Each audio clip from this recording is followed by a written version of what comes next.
Little girl screamed, "It's too cold." The millionaire walked in and stopped everything. The scream cut through the room like broken glass. "It's too cold." The little girl's voice trembled, thin and desperate, as she wrapped her arms tighter around herself. Everyone froze for a split second, but no one moved to help. And then the door opened. The classroom was old, the kind of place forgotten by time and budgets. Cracked paint peeled from the walls, and the windows rattled with every gust of winter wind. The heating system had been broken for weeks, and the children sat in their chairs wearing coats, gloves, and scarves, trying to focus on lessons while their fingers went numb. The little girl who screamed was named Lily. She was 7 years old, small for her age, with hair that was always slightly messy and eyes too big for her thin face. Lily lived with her mother in a single-room apartment above a closed-down grocery store. Her father had passed away 2 years earlier, and since then, life had been a constant struggle. Her mother worked 2 jobs, cleaning offices at night and serving food during the day, but it was never enough. Some nights, Lily went to bed hungry. Some mornings, she went to school wearing the same sweater she had worn the day before. That morning was especially cold. The kind of cold that seeps into bones and makes breathing hurt. Lily's shoes had holes in them, and her socks were damp from walking through slushy streets. She tried to be brave, like her mother always told her to be. She tried not to complain. But after hours of sitting still, her hands aching and her teeth chattering, it became too much. That's when she screamed. The teacher, Ms. Harper, stood at the front of the room, her face pale with worry and guilt. She wanted to help, but she had already complained to the school board countless times. There was no money, they said. Be patient, they said. She walked toward Lily, kneeling beside her desk, whispering apologies that felt useless. And then the door opened. The man who walked in didn't look like he belonged there. He wore a long dark coat, polished shoes, and a calm confidence that filled the room instantly. His hair was neatly styled, and his eyes were sharp but kind. This was Alexander Reed, a self-made millionaire who had grown up in the same neighborhood decades earlier. He had returned that day to visit the school he once attended, as part of a charity inspection his company occasionally did. He had not planned to enter this particular classroom, but Lily's scream stopped him in his tracks. "What's going on here?" he asked quietly, but with authority. The room fell silent. Ms. Harper stood up, embarrassed. "The heater is broken," she said. "We've reported it, but..." Alexander looked around. He saw children shivering, rubbing their hands together, their faces tired and resigned. Something tightened in his chest.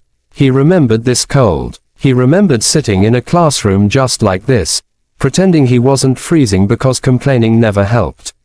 He walked over to Lily. She looked up at him with wide eyes, fear mixing with curiosity. He took off his coat and gently wrapped it around her shoulders. "No child should ever feel like this," he said, more to himself than to anyone else. He turned to the teacher. "How long has this been going on?" "Almost a month," Ms. Harper replied softly. Alexander pulled out his phone. "Cancel all my meetings for today," he said into it, "and get the maintenance director of this district on the line. Now." The children watched in stunned silence. Within minutes, calls were made, promises were issued, and plans were set into motion. Portable heaters were ordered immediately. A full repair was scheduled for the next day. But Alexander didn't stop there. He asked to speak to the principal, then to the teachers.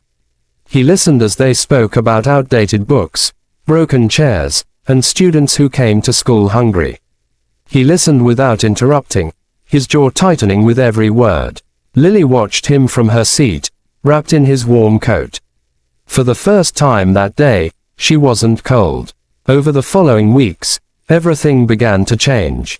The school received new heating systems, renovated classrooms, and updated supplies. A breakfast and lunch program was introduced, ensuring no child would have to learn on an empty stomach again.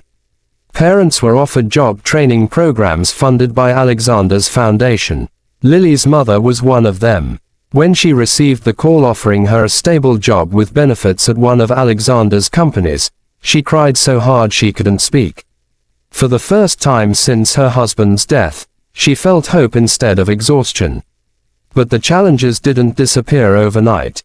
Lily struggled in school. Years of instability had made it hard for her to focus, and she often felt behind her classmates. Some kids teased her for her old clothes and quiet nature. There were days she came home crying, asking her mother why life was so hard. Her mother held her every time, whispering, "We just have to keep going." Alexander didn't forget Lily. He visited the school regularly, not as a rich benefactor, but as someone who genuinely cared. He read to the children, listened to their stories, and remembered the names. When he learned about Lily's struggles, he arranged for tutoring and counseling, not as charity, but as support. One afternoon, Lily stayed after class, nervously waiting in the library. Alexander sat across from her, smiling gently. "You know," he said, "I used to be a lot like you."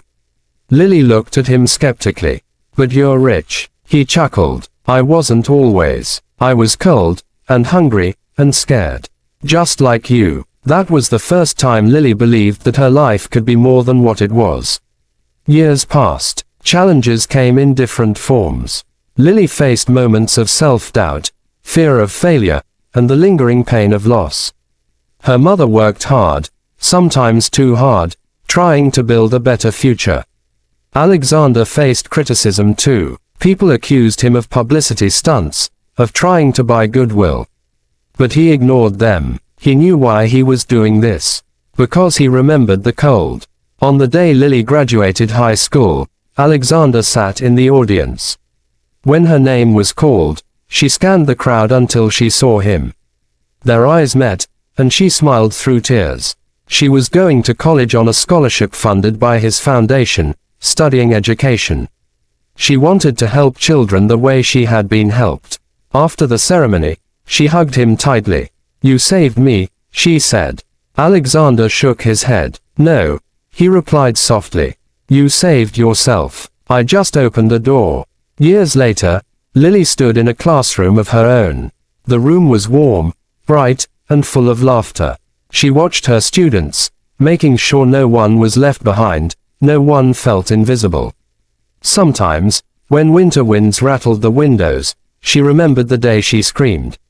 The day everything changed. The day someone walked in and decided that suffering should never be ignored. And she promised herself that she would always listen for that scream, no matter how quiet it was.